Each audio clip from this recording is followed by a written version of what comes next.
All right, Casey, so clearly you're passionate about helping business owners keep their customers, love their customers well. We were just talking about how we put a lot of energy into marketing and sales, and then I've been guilty of this. I got to tell you, man, I am a sales guy. I cut my teeth in sales. I love sales, and so all my mental energy goes into how do we get our products and services, how do we promote them? How do we let everybody know about them? And I spend all my energy there, and we get customers, and I tend to launch and leave. I tend to, say, all right, good luck. You're a new customer. And then I go off to find the next new customer. You say we should put more energy into thinking about onboarding and the long-term journey with our customers. Yeah, I mean, because everything you want out of your business doesn't come from getting your customer to pay one time. It gets them, from paying time after time. And so, in every survey you read for entrepreneurs, they want freedom. That's the thing they want, whether it's time freedom or money freedom and all that stuff. You don't get freedom by getting people to pay you one time. You get freedom from people paying you consistently time after time. And so my thing is not just, yes, let's take care of customers. Yes, let's love them because they're people. Yes, let's serve them well.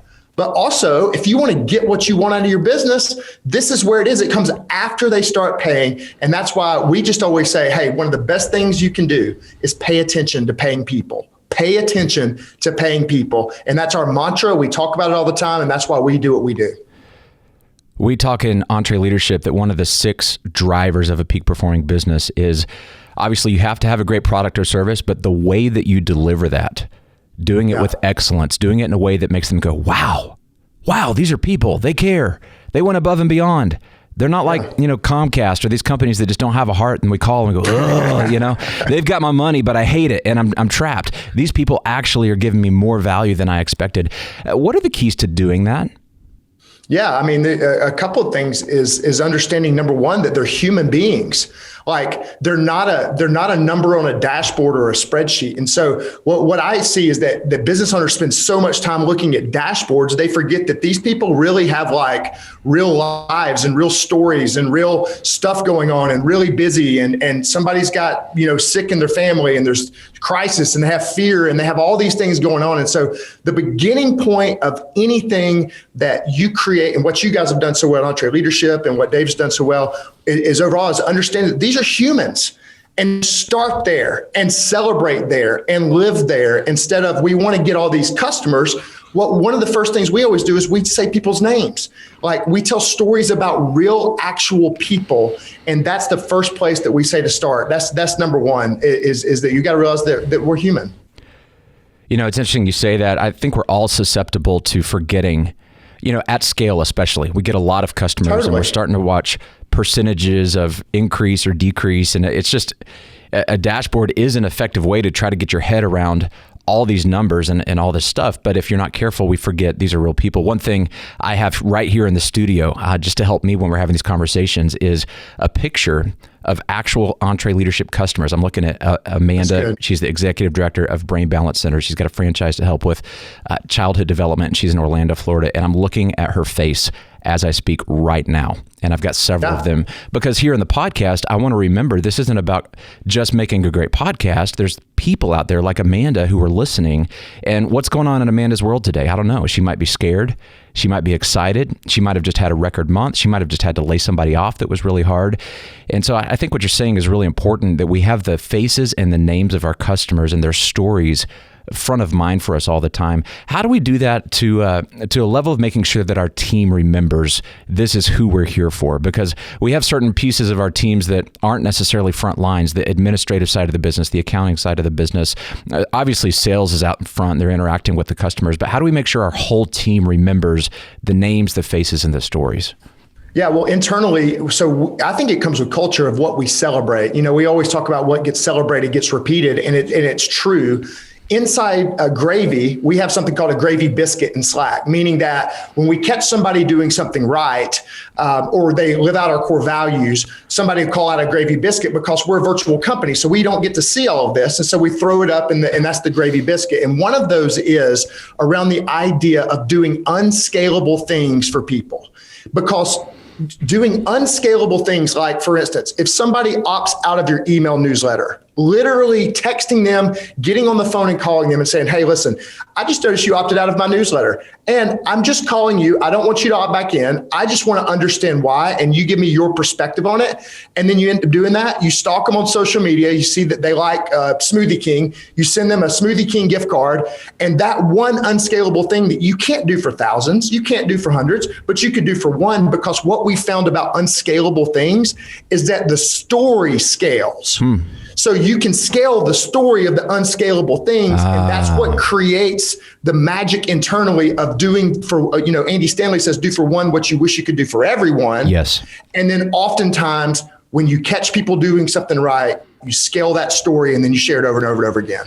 I want you to say more about the story that scales, because as you started describing that, I'm thinking about business owners who are going, man, I'd love to do this for everybody, but I just don't have the time, Casey. Like it doesn't scale, and we're trying to build a system and a machine that's replicatable, and we've got millions of people we got to help. How are we going to get to them if we're always running around doing these unscalable, actions? What do you mean when you say the story scales? Because I think that's probably where the magic is at. Well, I mean, you see great examples of this. I think that, Elon Musk did it when something happened. There was a Tesla, something happened on an interstate, and he saw it on Twitter, and he sent a new Tesla to this one person, and it became the news headline. The story scaled of this one thing they did for this one customer, right? When you do the different unscalable things, it becomes a scalable story. I'll tell you, for us internally, even, you can do this with your staff as well. So we have a lady on our team named Patience. We call her the M&M of gravy. She came from a very bad situation in life. She randomly found out about gravy. She got here, and her entire life dream, you know what it was? To get braces. That's it. That's what she wanted out of life. And so what we tell externally now is, because she's gotten here, she got a raise, she's been promoted, and she's bought herself braces, and now she smiles for the first time. And so when we're talking about our culture, we always say, hey, instead of celebrating rounds of financing at gravy, we celebrate rounds of braces. And those are the kind of things where it gives you the story that says, just in one sentence, what it would try to take you forever to do. And this is very important. That's an incredible story. The thing we do as leaders, when we own the business, we can just feel that in the moment and go, I'm going to give this person a $50 handshake, or I'm going to call that customer and say, hey, this one's free on us next time. Don't worry about it, because we're just going to make it right.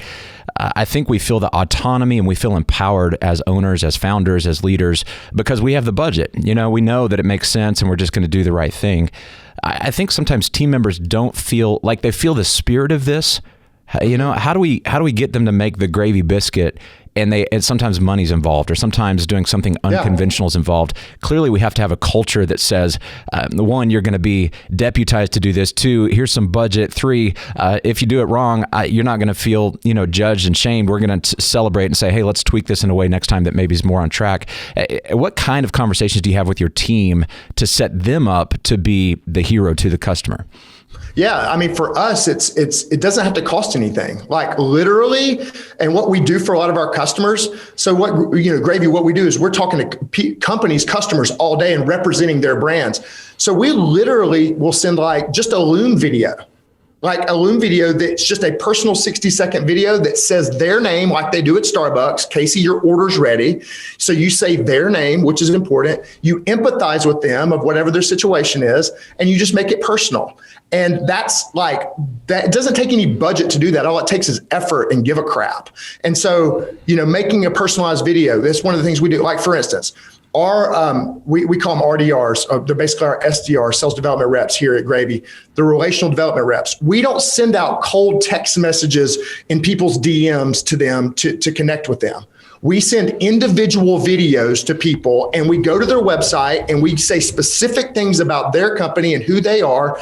And it takes more time, but it makes a bigger impact. It's not as scalable because we can't send 10,000 of them, but we send 1,000 that matter and whatever. So I think video is important. I think a text message is huge, very important, that you can do for your clients and your customers. And one of the things that we've seen is just celebrating. So what we've done is we've exported the Gravy biscuit to our clients. And so in their Slack channels, We catch their team doing stuff right. And we take our culture and say, hey, we want to give a gravy biscuit. Here's what that is.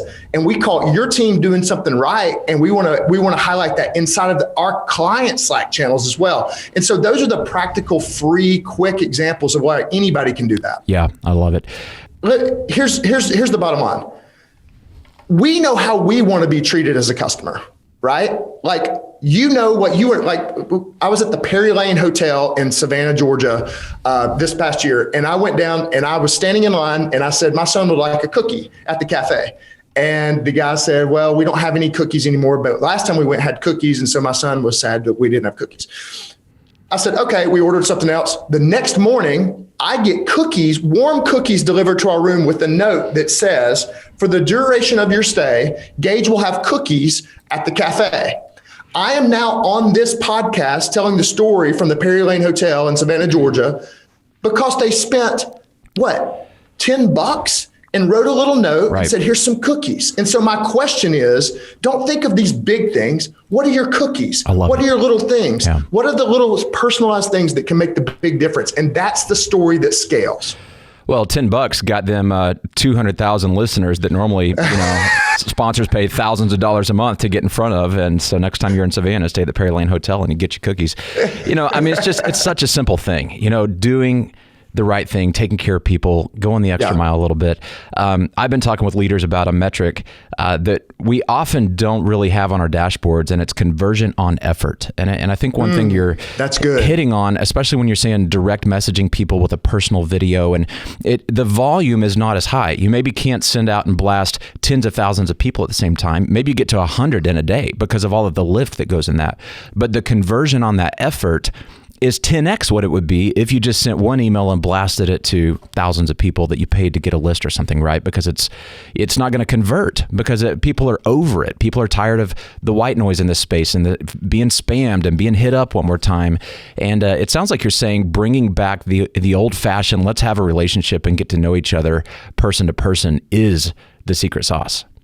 It is, but I'm not saying you do it for everybody. But what I am saying is, as it gets easier to build technology and as the world gets easier to build businesses, the differentiation is not going to be your code. The differentiation is not going to be the thing you sell. The differentiation is going to be that magic sauce that you have in your brand. When people think about you, they think about you differently. For us, it drives us out of the competitive range to where we literally don't have any direct competitors. None. So in 3 years, we have no direct competitors because everybody just wants to build the app and scale. Everything's about scale. Well, we're scaling just as fast or faster. We just have more effort and energy around what we call return on culture. And that's what this is. It's return on culture of what we do inside of our company. We want people to feel outside. And that's how we operate. And I just think that scale is overrated. I want people to scale. But if you scale without that magic and that touch and that meaning, it's important. And this comes directly from my story of I was the guy who didn't used to do this.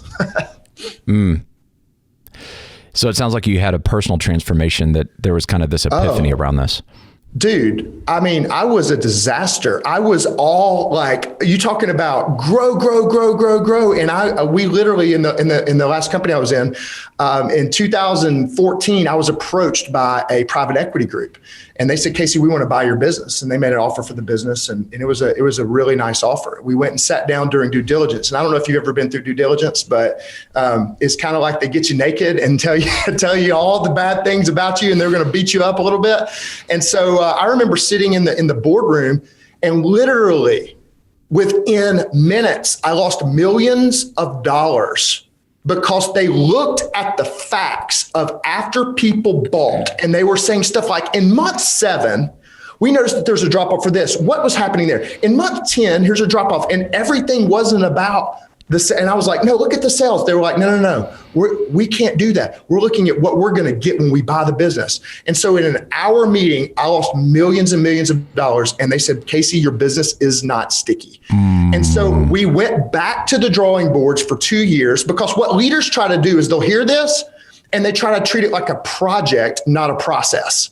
And so they'll go, oh, let's get fired up about customers for a minute, or let's go fix our failed payments or whatever. And so we went back to the drawing board. We spent 8 quarters. We put a leader over it. We put metrics over it. We put systems over it. We use technology. And that solution that we built, we went back to the same private equity group.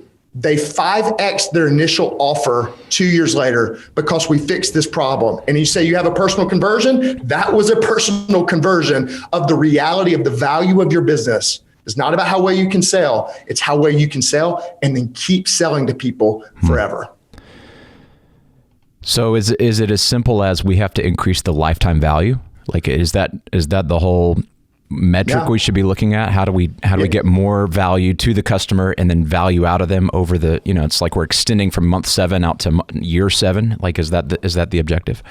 Yeah, that's it. I mean, the king and queen metric of business from a financial standpoint is CAC to LTV. So how much does it cost to acquire and how long can we keep them? And so my question is for just everybody listening, how much strategy meeting, how much effort, how much time, how much thought process, how much budget goes to LTV versus CAC? How much? And so I just know, I've been inside of it, is that we just go, oh, they're going to take care of that. Or I hired them to do that. No. If you're the leader of the business, it's got to come from you to give a crap to care, because this is where the value is. Now, it doesn't mean you have to do it, but you sure got to lead it and care about it, and you've got to prioritize it. A lot of people know these acronyms, but just for those who are going, what's a CAC? Is that something you buy at the pet store? Let's break customer acquisition cost, right? That's right. And then the ratio of lifetime value. That's right. And so what? If it costs you $100, let's say in a Facebook advertising, it costs $100 to buy, a customer, and then they pay you $1,000 over a year, you'll have a 10-to-1 CAC to LTV. Yeah, it's key to track that stuff, because I think it's a myth that you just throw a bunch of money into Facebook and you get a bunch of customers that we talk about the ROI almost like, hey, look, we won. We put the money in and we got new customers, but if we're not really watching how much that customer is worth to our business over time, we get delusional with just the, how much we spend on the campaigns and the initial conversion. Totally. Yeah. So you've got a 4-step process to creating, I guess, what you call sticky customers. What do you mean by sticky? Well, sticky means that they stay and pay and they want to. That over a long period of time. And so what we found in the business, so I'm not saying this is like Casey figured this out or we figured this out. All we did is that we've processed over now is about 6 million transactions and customer interactions of hearing customers back and forth on emails and text message in the last 40 months. And so what we've seen from the businesses that do it the best and what we've seen from the businesses do it the worst. And there's 4 things that we've seen that businesses that keep customers for a long time do very well. And the first thing is they make it super easy for their customer. And so the phrase of what we say is that you got to make it obvious for the oblivious. Obvious for the oblivious. Now, here's a practical example of that. My mom was late to getting a cell phone. And so I told her, because she kept saying, I'm calling you. And I wasn't answering enough. I'm sure we've all had these kind of things. And so I was like, Mom, if you just get a cell phone, then you can text, and I'll text you back. So she comes in town 2 months later and she's mad. I mean, she's hacked off at me. We're sitting eating some wings and your mom's mad at me. And she says, Casey, you told me if I got a cell phone that if I texted you, you'd text me back. I was like, Mom, I haven't gotten a text. And so I pick up her phone, I look at it, and my mom somehow was texting herself. Not me. You got to give her an A for effort. I mean, mom's trying to stay with the technology, right? I do. And so what I learned from that was, you've got to make it obvious for the oblivious. She just hadn't done this before. Mm-hmm. And so this is how every customer is when they interact with your brand for the first time. So what I suggest for every single person in this Zoom world to do, literally go get somebody who is not your target audience. They know nothing about what you do or care about it, and get on a Zoom call and literally let them have their screen and pay them for 30 minutes and pay them and watch them go through your website, what they click on, what does that phrase mean to you?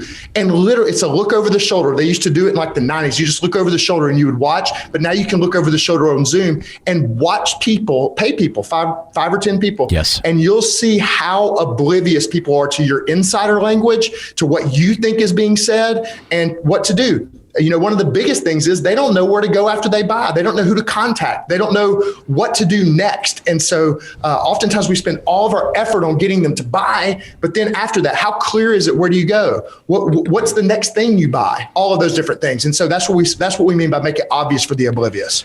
Well, you're hitting on something that's really important. My friend Donna Miller talks about the curse of knowledge. When we live so close to our stuff, it's actually a curse that we know so much about our landing pages because we just look at it and things that are obvious to us. Well, you just go here and you click this and we know that they're going to get this, and that, the workflows of our website even can be really confusing if you've never been there before. And what you're talking about is getting people who don't have that native experience, that knowledge that they've been working on it as a project. It's fresh eyes. And you go, oh my gosh, why? It's right in front of them. Why are they not clicking it? And then you realize the messaging is off. And I think it's a great exercise. In fact, there's services. We use one that lets you do this in mass, usertesting.com. And they find people and you can pay them. And these people sign up and say, yeah, I'll be someone that'll test drive your website for you and give you the kind of the brutal, honest feedback. And actually, usertesting.com just called us the other day and said, we're running too many tests through their site per our agreement. We're going to have to, but that's how much we believe in it because we get so many insights. Yeah. We're like, oh my gosh, if we'll just test some of this stuff, and how many customers are we losing if we never test it? And we never realize that thousands of people are putting all this money and energy to drive traffic to our site, and then they're just bouncing right off because it's confusing. And we didn't fix the thing that once they got to the site could have been a natural conversion point if we just worked on that and did exactly what you're talking about. That's it. Another one's called Full Story out of Atlanta. It's a Atlanta-based company. It kind of does the same thing, shows you the full story of what they're doing. But those are the digital versions. I'm even talking more analog of like literally when people click on stuff like in your product, or the other thing is let them buy all the way through the process. And so even if you are shipping a physical box to their house, have them on Zoom and watch them open the box and ask them every step along the way, like, what do you think this is? Why do we do that? Just asking questions and get the analog data back. And some of your best marketing materials and some of our best marketing materials that we've ever done. Wow. Really good. I love it. So make it obvious to the oblivious. And then the next step is to make it simple. Yeah, make it simple.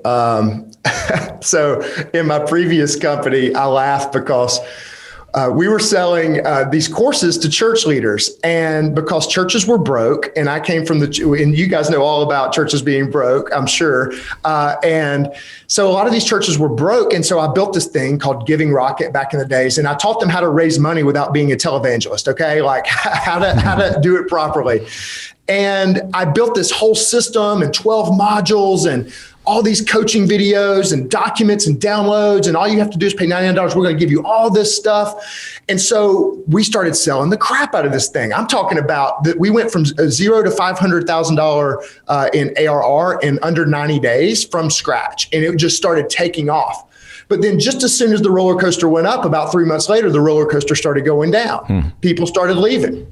And so I started calling customers and I would say, I don't want you to come back. This is not to win you back. I want to know, why are you leaving? And they were like, well, there's too much stuff. I'm not using it all. And I was like, okay, well, is there anything you are using? And they kept telling me about this one document that was the easiest thing that we make. There was this one thing called a giving talk. And the giving talk was literally, here's what you say this week when you stand up on stage to take up your offering. That's all it was. And we just wrote it for them. But I had all these wonderful videos of my wonderful coaching and teaching and stuff that they just didn't care about. And so I started calling people that were staying. And I was like, what are you using? Giving talks. Oh, I'm actually hearing these customers say that.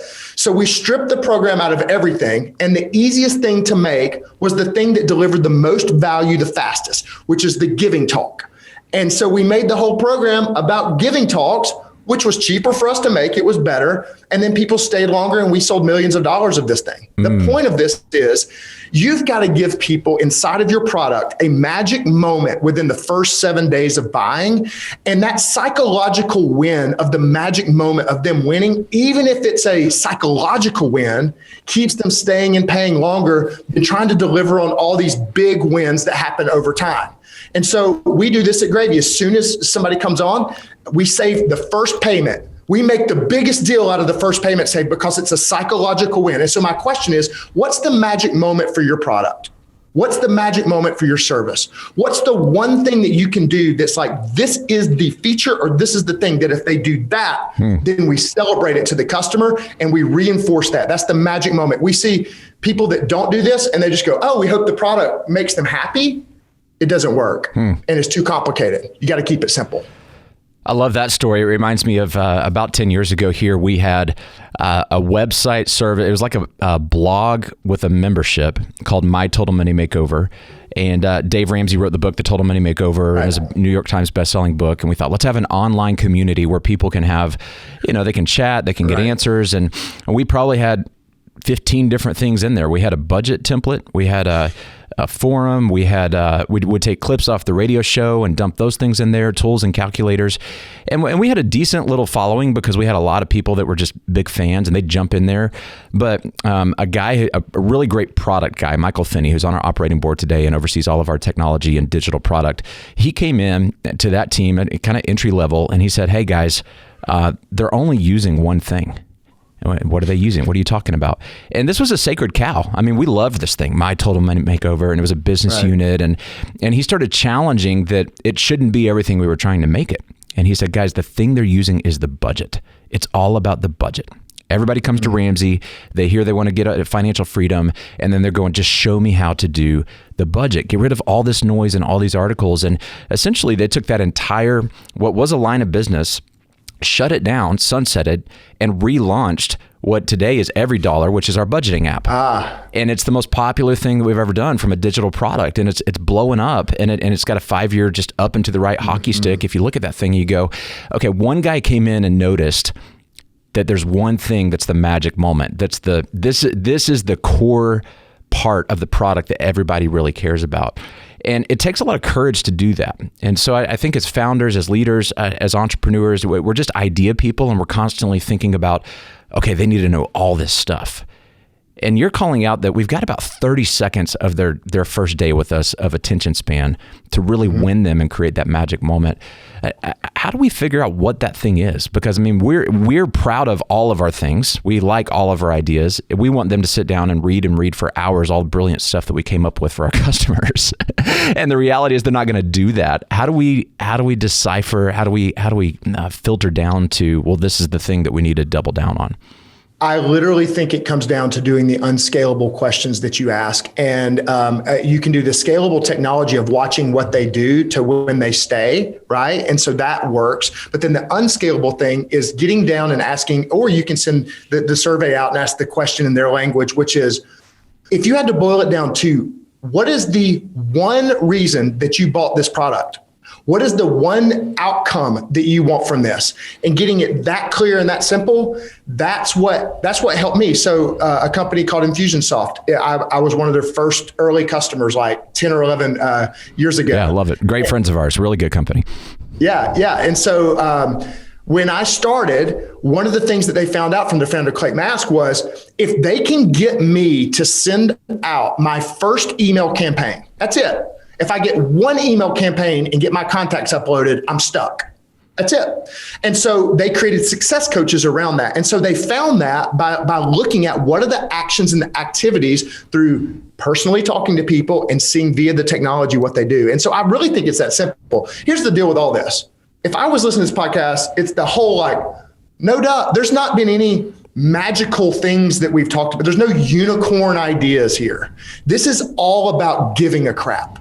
That's what it's about. It's all about saying, I'm going to wake up and I'm going to actually do things and talk to real human beings and watch what real human beings do instead of living in my fantasy world of what I think they care about and how cool my product is and what I'm trying to celebrate in my cool company and why we're so good. I'm going to just wake up every day with the humility to talk to people and learn. And I think that's what this is more about than if you do this strategy or that strategy. You talk about the humility to do that. And as we grow our businesses, we start delegating. We have to work on the business, not in it. How do we stay in touch with the front lines, especially as the founder, the CEO? It's cool how Dave Ramsey has this built in because he's on the radio show every 3 hours every day. And so it's kind of a force, like he's interacting with the marketplace and has never lost touch of like, this is the front lines of what we're really doing with our customers. Right. But I've lost it at times. I mean, I talk to plenty of business owners and founders who you just get more and more removed from, whether it's the sales seat that we started in or the customer service or actually building and providing the service that we, are known for in our business. How do we stay in touch with that? How do we get the time? How do we get out of bed and actually go out and talk to the customers when we got all this other stuff going on? Well, I actually asked the same question to one of my board members. His name's Ken Polk. He owns Arlington Family Offices in Birmingham, Alabama. And Ken gave me his system that is what I use. And so what you do to take the angst out of this, because it's like, when is it enough, right? Like, I don't have enough time to do all this. And so I have a spot checking system. And so spot checking meaning that I listen to actual phone calls from our sales reps. Once a month, I get a couple sent to me and I listen to them when I drive. That's spot checking. I'm just listening. A spot check might be with your customer, with a save call for us. If somebody's wanting to quit, gravy. I want to listen to that save call. I will actually go attend one or two of those a quarter and listen. I won't even do it. I'm just listening to be in there. That's a spot check for us. And so you find the key pivot points. And usually those pivot points are transitional points. It's like when somebody's going to become a customer and they didn't. Okay, you need to spot check those. Call that person and talk to them. Why didn't you buy? You're the perfect fit. You're the perfect, you got the budget. You didn't buy. Tell me the real reason. I'm not trying to convert you. So I have a system of like 5 to 7 things, and they change based upon the different season of the business. And so my assistant then has it kicks up a reminder. I do the spot check, and that's how I stay in tune. Now there's other stuff where I'm just relationally connected. Yeah. I love that. But the systematic way is a spot check. But you created a system and it automates a lot of it and is pushing it to you, especially if you can listen on your commute. It's net zero time in your calendar. So what's an example of, let's say you're listening to a save call and it's going pretty well, and then there's a moment that you cringe. You're like, oh, no. It happens every time. And then you think, okay, if this is how we're doing this across all of these, we need to do what? Some training? I got to show up as the CEO and light people up. I mean, what do you then do if you see something that's like, this isn't how I would do this? Number one thing I do is personally talk to the person and have an individual conversation. I did it this morning. I was on a webinar dry run call with a guy on our team, and he said I could tell the story because he's telling it. And the way the meeting was led was not the gravy way that we lead meetings. It just wasn't. And I instantly picked up the phone after the meeting. I said, hey, the number one thing I always ask, are you open to feedback? And if they say yes, because if not, it's just seen as judgment. So are you open to feedback? And then I walk through, hey, here's what I noticed. Here's what I prefer. So those 2 words, here's what I noticed. Here's what I prefer. And then I said, what I always do is I take this micro thing, and I make it a macro example. And so today, actually right now, and he actually texted me back and said, you don't have to do this time. Here's what I'm going to do. I'm going to teach people how to lead meetings the gravy way, so you don't have to. That's what he did to me, which was great leadership on his part. And so we take it, and what that means for us is we go to our all team Slack channel, and we literally do a recording, an audio recording or a video to say, this is how we lead meetings at Gravy. And we train everybody on it and make them give a thumbs up that they've watched the entire video. And that's just a quick way of how we do things. Again, that's how we're entrepreneurial. So we move fast and do things fast. So it's not like this training system. Now everybody sits in a room and we train everybody. It's on the fly. And so we bubble things up on the fly. We make people watch it in Slack if it's a big thing. And that's how we do it. I wrote down when you were talking about kind of how you kick off that feedback conversation, these phrases. I've never heard them put this way, but they seem really powerful. Here's what I noticed. Here's what I prefer. Yeah, I learned that in marriage counseling.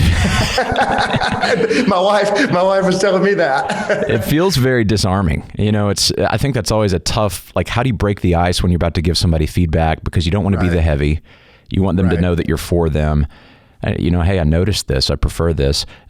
What have you found in setting it up that way? Is it helpful? Do people say, oh, here, this is the magic phrase that I'm about to get in trouble? Or is it more like, no, let's have this discussion? Well, I think it's not ever about trouble. It's not about getting in trouble. He wasn't getting in trouble and I wasn't angry at him. Yeah. It was literally just this is a thing. It's leading a meeting. It's not you suck, right? And so I noticed the way you lead the meeting was here. This is what we prefer. This is the Gravy way. And so that's another thing. Another trick that I use, and I learned this from a coach, his name is Rob Berkeley, is And it's kind of harder in a digital environment, but not really. So if I'm giving feedback to somebody, always have a third object in the room instead of it just you and the person. And so I write the feedback out. And if I'm in person, it's on the piece of paper. And so I'm pointing at the piece of paper and the feedback, not them. Same thing, share your screen on Zoom. You can pull your screen up and say, this is the feedback I'm talking about. And it's not like I'm just looking at you and you're the problem. It's this thing. So separate the thing out physically. And it's a great tactic to help keep, the feedback loops helpful. That's really cool. I like that. Okay, so we're talking about creating sticky processes, or I guess sticky customers via great processes. The first one we talked about, make it obvious to the oblivious. When we talked about the magic moment principle, you've got 7 days to create that moment. The third step, you say they want it fast. What are we talking about? What do they want fast? Well, do you remember when we used to fly on airplanes all the time? It's one of those things where everybody that's flown had the experience when they had to call in because something changed, or they had to move something, or they were trying to get in touch with somebody.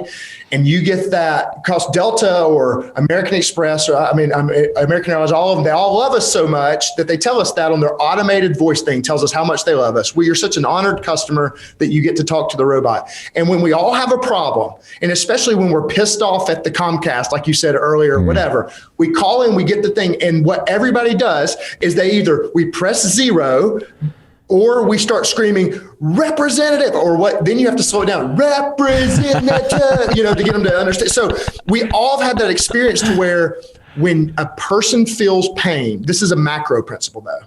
When a person feels pain, they want people. When you feel pain, you want people. And when do you want them? I want them right now, and I want them fast. From the time you stub your toe as a kid, you want your mama, right? I mean, it's just the way that it works. And so what we have seen in business is that businesses have created such a hard time to get in touch with people, and the response times are so lag that it pisses people off, and that people then become pissed at your brand, and then they get on the show and say, well, Comcast, blah, blah, blah. Right. Well, they did that because they did it. And so what I always say is solve your customers' problems before they become your problem. So solve their problems before. And so the best way to do that is speed. The best way to do that is speed, is to let them know that you got it. You don't even have to solve it. Just answer. The biggest example, I called Nike. I had these shoes. They picked up. I was shocked. I was literally shocked. I called Nike and it was like, hello, this is Nike represent, like straight away. And I was like, there's no way this is happening. It shocked me. And so they immediately, it took 90 days for me to get the problem solved, but I wasn't mad about Nike because they answered the phone. So my question for you as a business owner listening to this is, if you went through, which I think every business owner should go buy their own product today, go buy it. Just go buy your product, buy your technology, ship yourself the product off the Shopify store, go literally put your computer in incognito mode and go through the entire process. Not only that, fake sales call in and fake out somebody and buy, or have your assistant do it and listen in and go through the process of buying. But then on the backside, where do you go for help? What do you do?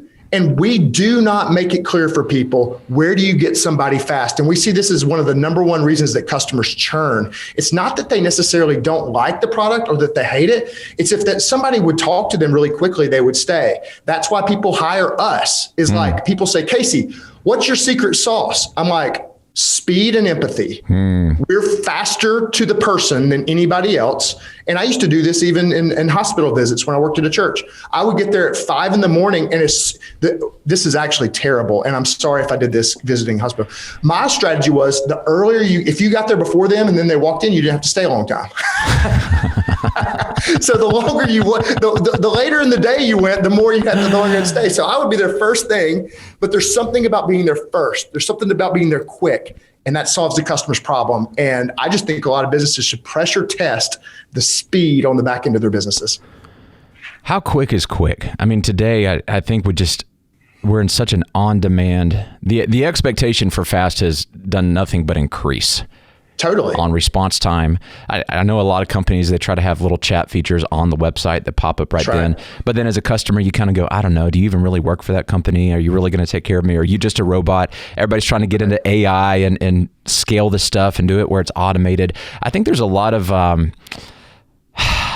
there's resentment and stigma and a little bit of guardedness in the consumer base about nifty ways that businesses are trying to get fast, but they're shortcutting the key part you're talking about, which is empathy that only can come from a real human.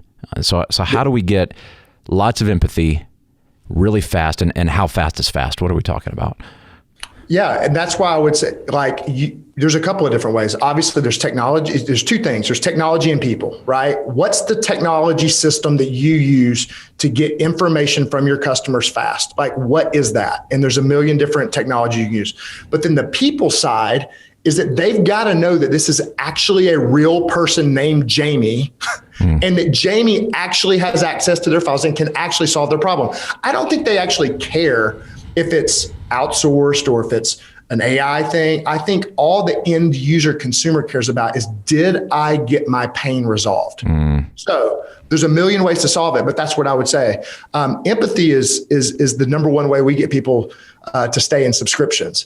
And so if you have a subscription business, the number one way we get people to stay, we have like what we call 3 stay bonuses. And one of the stay bonuses is just people listening, like they're going to get out of the subscription, whatever the subscription is.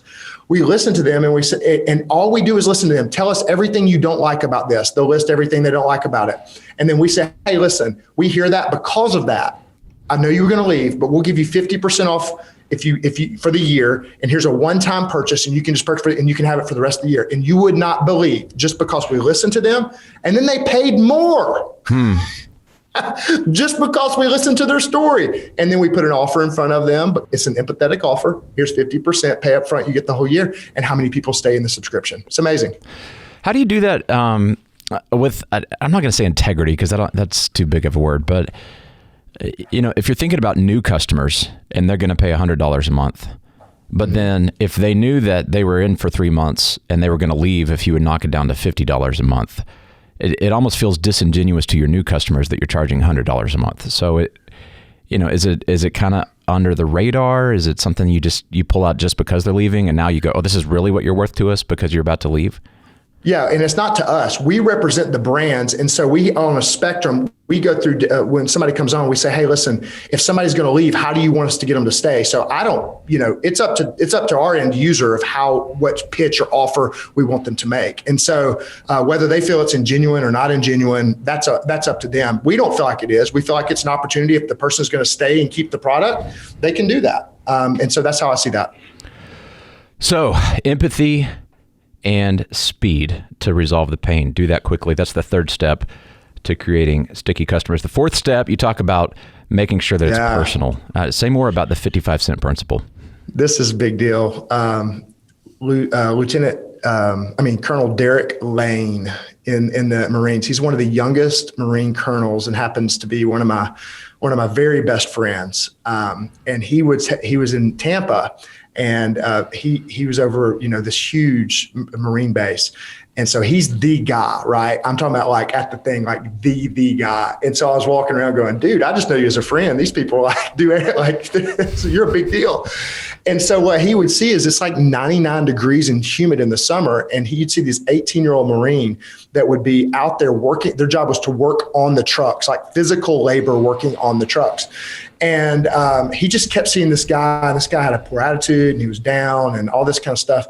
And he went over to him and he just started talking to him, whatever. He got his name. He went back. And what he did was something that changed the way I see everything.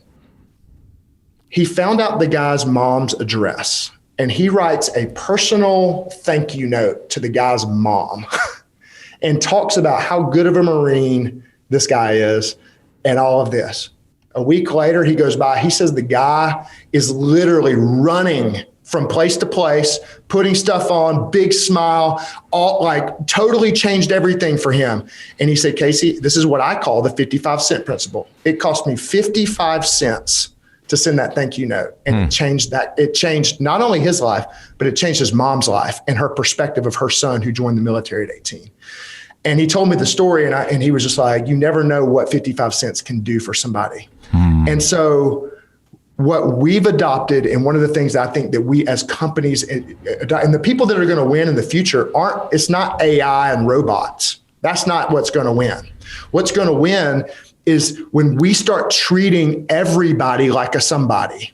And the reason why is because business owners won't scale, customers won't care. So you can win the world, and you can win your product by having personalization at scale. You can win by saying people's name. You can win by doing unscalable things for your people. And my question is, one of the things that we do, when somebody becomes a customer of Gravy, I write a handwritten personal thank you note, or my daughter does. My daughter is 13 years old. Her name is Darby Gail Graham, and she's awesome. And she works as a celebration coordinator with us. She's on Slack. And when new customers come in, me or her will send a handwritten thank you note and put my personal email address in there to say, hey, this is coming from me or from my daughter to connect with people. And people say, well, you can't do that forever. It doesn't matter if you can do it forever. I can do it for now. We can do it for now. And so being personal, saying their name, and actually thanking people for being a part, because they're giving you money. Like we treat them like they should give us money. We should wake up every day and go, good gracious, thank you so much, and be personal with them. Wow. I love it. So when we do this well, obviously our customers are served better, right? They get more value. The lifetime value increases to the business. As we get to that point where maybe we can't do these things, we hit these thresholds of, okay, as a byproduct of being amazing at taking care of our customers, I can no longer scale personally sending everybody a handwritten note. Although I think it's fascinating. I had the privilege of getting to meet Truett Cathy, the founder of Chick-fil-A, before he passed. And I was in his office one day, and we were in town working on some stuff with Chick-fil-A, and I was friends with his assistant. She said, come here. And we had a little baby at the time. And so my daughter was in his office and spit up on his, beautiful rug. And I was embarrassed. I'm like, oh my gosh. So Truett Cathy, the founder of Chick-fil-A, obviously he's got an operating team and a CEO, and he's kind of in his legacy season. And I said, what are you doing? He's got all these notes on his desk. He doesn't have a computer on his desk anywhere. And he said, I come in every day and I read fan mail and I write thank you notes. And that's all I want to do for the next 10 years. I want to make sure everybody that I can gets a personal note from me, because I want to thank them for all the years and years and years that they've been good to Chick-fil-A. And I was like, oh my gosh, what founder of a multi-billion-dollar enterprise is spending all their time writing thank you notes? So I thought it was cool, but I mean, it's kind of an anecdote to say, hey, don't assume that things don't scale, because some of them are just limiting beliefs that we give ourselves. But at the same time, there's points where what worked and what got us here is not going to be doable at the next level. Do we delegate it? Do we stop doing it? Do we hand it off? But it doesn't mean you shouldn't do it. What I'm saying is, I feel like so many business owners say, well, I'm not going to do this because it doesn't scale. And I'm like, well, how big's your business? It's $1 million. Well, then it doesn't matter. Just do it. Just do it. Now, and then as it scales, just like everything else scales. We have what's called on our team, because it went from being one person to now what we have is called a celebration coordinator. Celebration coordinator works across all things. And so let me give you an example. If one of our team members sees that one of our customers on Instagram had a baby, then they contact the celebration coordinator. The celebration coordinator then sends a personalized gift from Gravy out to that person, specific to them, to their hospital, right? That would be an example of, that's an actual role that we fund and have to then weaponize, I guess you would say, personalization. And so that's our first step in going, well, Casey can't do it all, or Renee can't do it all. And so that's like one step. And my question is, how far will that get us?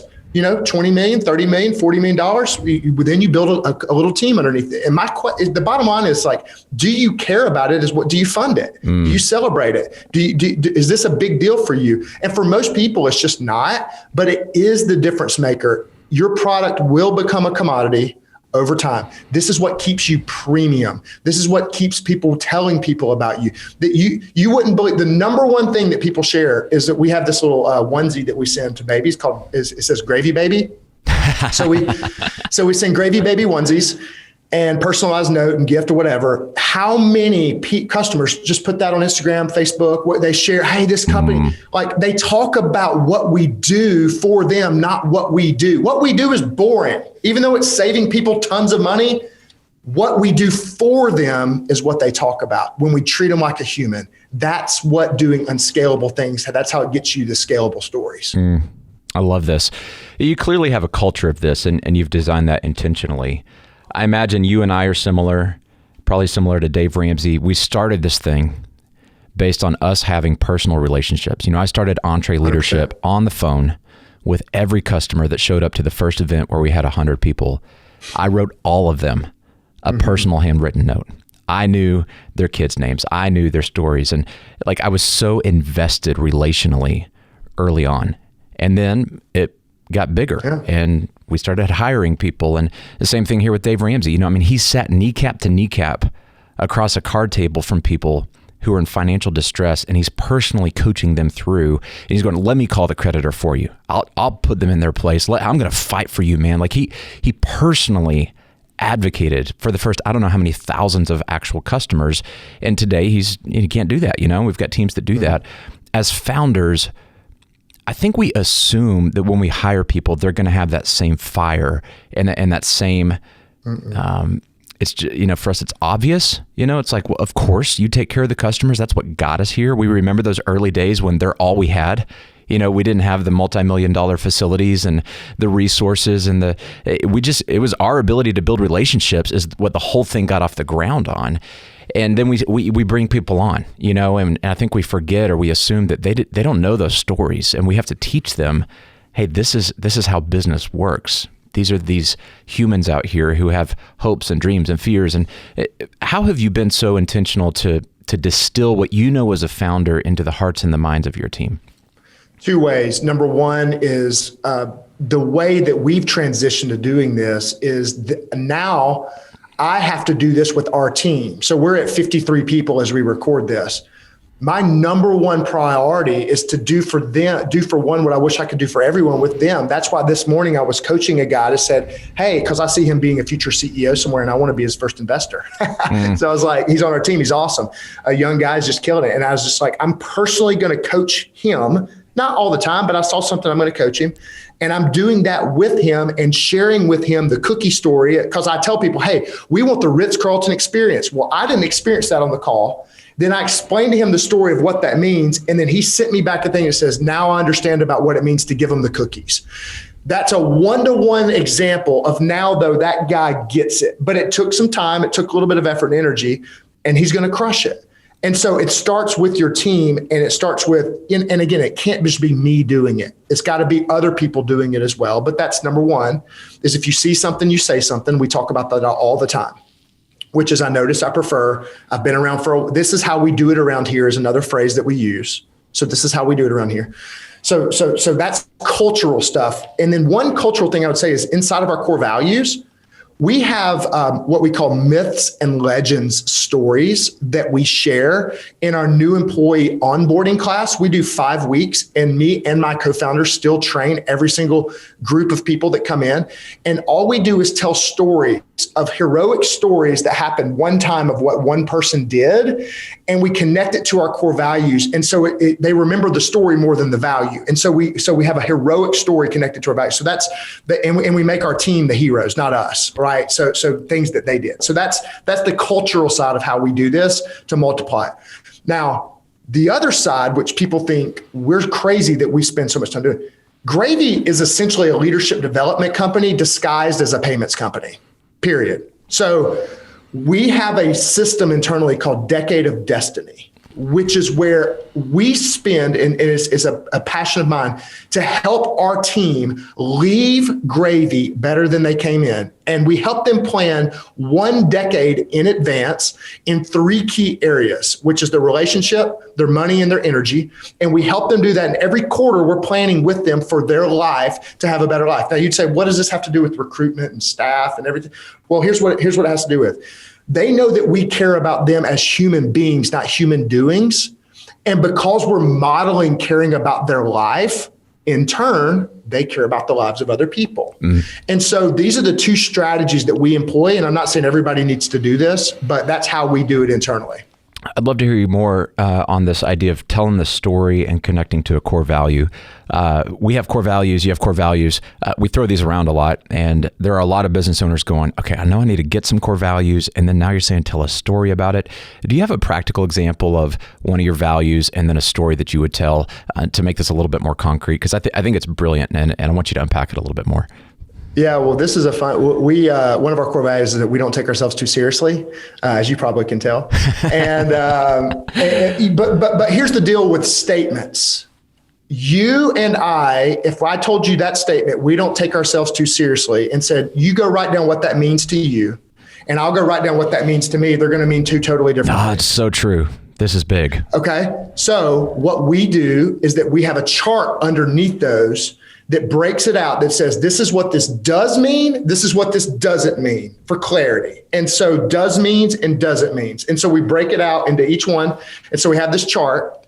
And this is a side note. If I'm ever coaching somebody or giving feedback, I'll circle which does mean or doesn't mean that we're talking about if it's a cultural thing, and say, this is the specific thing we're talking about right now. So it makes it super helpful to coach people to values. All right. And so the story side of it would be, the $300 bottle of wine order heard around the world. Okay. So there was a lady that we hired, and it was her literal 10th day in the company, and we're on a company trip, and she just happened to be along with us. And so we're at dinner. We had a big win, and we went to the nicest Italian restaurant in Toronto. We said, hey, let's go blow it out. Let's have fun. And they had the sommelier and all this stuff. And listen, I'm from Birmingham, Alabama. I drink wine out of a solo cup. Okay. So I'm as pretentiousness is my kryptonite. It drives me through the roof. We grew up around the same group of people. So you're among friends here. So we're sitting there, and this sommelier working at the nicest place in Toronto. And then we have this new lady that comes on, and she corners him and starts telling him about all this wine that she, all this stuff. And she said all this, and then long story short, sends him over to me, and he's going through the wines that she suggests for the table, which was, this is her 10th day on the job, a $300 bottle of wine. And then she's pitching the table of how, all this kind of stuff. So of course I didn't order it. And of course she got fired 7 days later, after we had some conversations and coaching, and then she didn't want to deal with it, which was essentially that pretentiousness is taking yourself too seriously. And it also makes other people feel stupid and puts them on the spot for not knowing what you know. So we're never going to be that way. We're always going to make the sommelier the hero. Not the sommelier, we're going to make the janitor the hero. So when we went to Hyatt Ziva in Cancun for our first, we do biannual summits, our goal was that when we leave, it wasn't that everybody gets the information that we're going to tell them, that the janitors go tell their bosses that was the best group that we've ever had at this hotel. Can we have them back again? And so those are the kind of stories that we would tell about, how to not take yourself too seriously. I love it. Wow. Cool stories. By the way, I went to Hyatt Ziva this year with my girls on spring break. They got dolphins. Yes. We swam with the dolphins for the first time. Yeah, incredible. I'm going experience. in 2 weeks. Maybe we should jump down there with you. I'm ready to get back to Mexico and get in the sunshine. Well, man, I love your spirit. I love what you're about. And I got to be honest, when someone came in and said, hey, there's a company that helps with retention and they want to sponsor EntreLeadership, I thought, no, that's not something you outsource. You really have to keep that in-house, and you really got to care deeply, and you can't have people calling your customers that aren't on your staff. I mean, it's almost a value around here at Ramsey. There's certain things we just don't outsource because we don't want to lose the relational, human. We care really, really hard, and we're not going to leave that up to somebody else.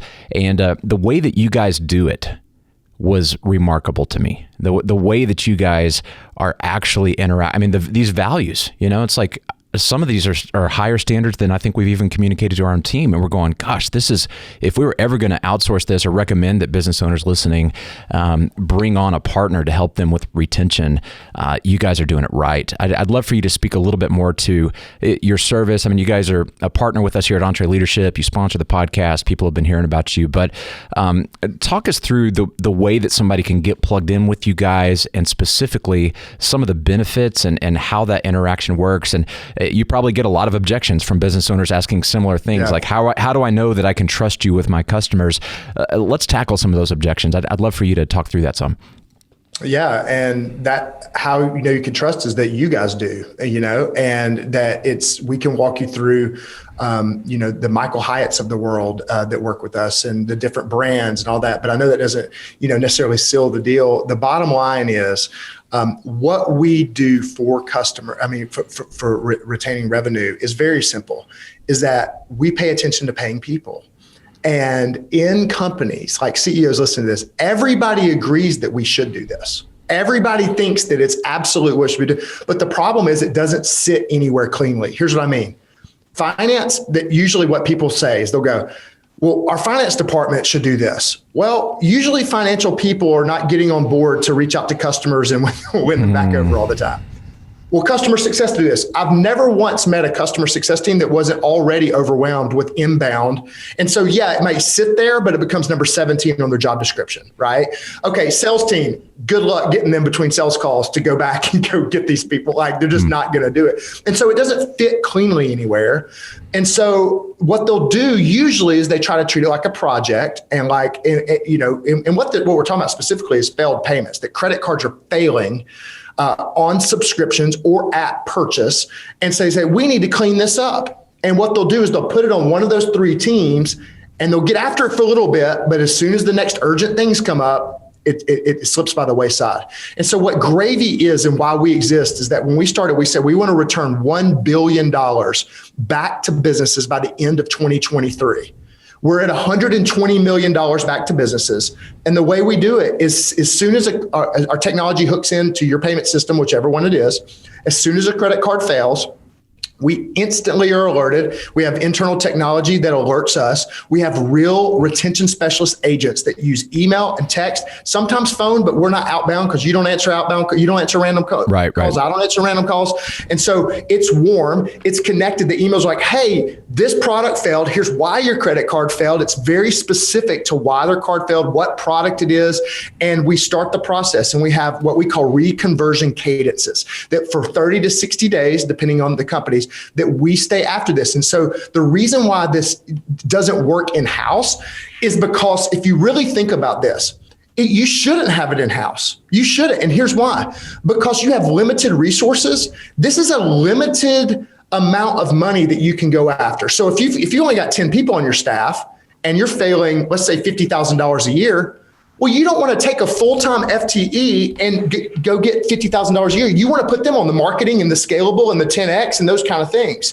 And so that's why they hire us to come in and be that consistent and that presence. And we're less than a part-time staff member. So it's an augment, right? I mean, it's a partial staff member, depending on volume, right? You wouldn't even bring on a full-time person initially to do this.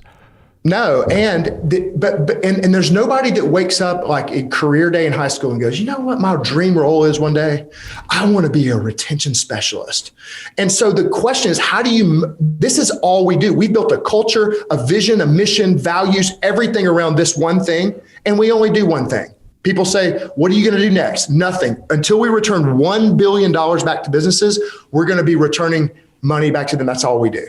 And so that's what we do. That's how we do it. And it's literally less than the cost of a part-time person doing it. I like the focus, man. Troy Aikman, probably greatest quarterback for the Cowboys for sure. My favorite quarterback. He used to be on the old Ford truck commercials, and he said, do one thing, do it well. Yeah. And I learned that lesson from not doing that. Like in my last businesses, my business coach, Les McEwen, used to call me a visionary arsonist. So I've learned the power of relentless focus. I did it in my finances. At 23, I read Total Money Makeover and said, by 30, I'm going to be debt-free, including my house. We didn't accomplish the goal. It took till we were 31. But we were past her salary. My wife didn't work, and we were able to accomplish it so we did it in that life, and that's what we do now. And so we're just super focused. Amazing. I love it. Thank you. And thank you guys. Seriously, I'll never get a chance to tell Dave, thank you personally. So I'm telling him now. I mean, our life was changed, and we taught the class and we've done the thing, and we really appreciate it. Like, it was literally at 23, it changed everything for us. Well, he'll hear it. He listens to these podcasts, and our entire leadership team does. That's people don't realize that the EntreLeadership thing is our playbook. And everything that we teach externally and all the guests that we have on, we make sure that our internal leadership team is soaking this stuff up. In fact, you've said quite a few things today that I'm going to take back and have our team listen through and go, hey, think about the core values thing, the do's and the don'ts. And, I mean, we all have to be learning from each other all the time. That's what's cool about entrepreneurship and this community of leaders. We're all learning things, and we all have a voice to help the rest of the community level up. And in this together, locking arms, that's how we heal our country. That's how we heal the economy.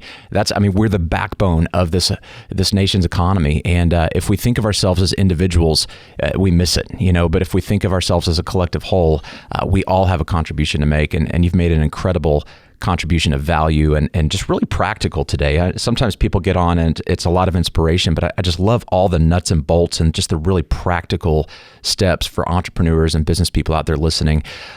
Just a note of encouragement as we sign off here. It's been a tough year for a lot of people. You're a business owner, you're winning, you're fighting, you're doing your thing. You're working with hundreds and thousands of business owners who are passionate about their product, their service, and it's been a tough year. What would you say to encourage their hearts and minds as we march forward together? I had a guy call me and he lost $2 million. He had $2 million of revenue scheduled for Q2 and it went to zero overnight. And he called me and he said, I'm sitting on the back of my boat. I've got a beer in my hand and I just need you to talk to me. And the main thing that we talked about was your asset is not your business or your revenue. Your asset is every mindset and skill set that you picked up to be able to create that revenue. So this is the beginning for you, not the end. And how you view it is how you do it. That's what we say. How you view it's how you do it. And so I want you to shift your mindset right now. And yes, you can be sad, but just for a little while. And then we're gonna take, and what I want you to do is write down your asset inventory as a business owner. What's every mindset that you picked up? What's every skill set? And what's every relationship? And that's your starting ground. That's your ground zero. And from there, you can build the next great thing. And I honestly believe it'll be better than the first thing you built. So that's what I would say. Wow, I love it. Asset inventory. We think of assets as just the physical things, but I mean, we have so many assets, things we've learned, lessons learned, mindsets. It's what a cool exercise to take inventory of that. Yeah. I imagine. And that's why business owners do well on the second round is like, once you go through it one time, you've picked up these things and you have all these skill sets, you're a Swiss Army knife with the relationships, with the mindsets and the skill sets that you can move so much faster. Yeah. Huge. I love it. Well, Gravy is such a cool product. It's changing lives. It's impacting the people that we care about, small business owners everywhere. And Casey, it's been a joy to visit with you today. Thank you for all the wisdom and encouragement that you've shared. How can people learn more about Gravy and what you guys are doing? Yeah, go to gravysolutions.io. It's that simple, gravysolutions.io. And if somebody's listening, I don't know how you want to do this. We can show you guys the does mean, doesn't mean core value thing as an example. I'd love to be able to get that to them somehow, whether you email me, casey@gravysolutions.io, or we can put it on a website somewhere and allow them to be able to see it. Well, yeah, and we'll grab that link and host it and put it in the show notes on this episode as well, so people can just drop down there and link over to that. Great. Thank you. I love it. Casey, thanks, man. Really grateful for you, brother. Yeah, thanks. A nice haircut. For those just listening, we're both extremely bald, like all the way bald. So this is my fellow bald brother from Birmingham. I love it. Take care, man. All right. See you, bud.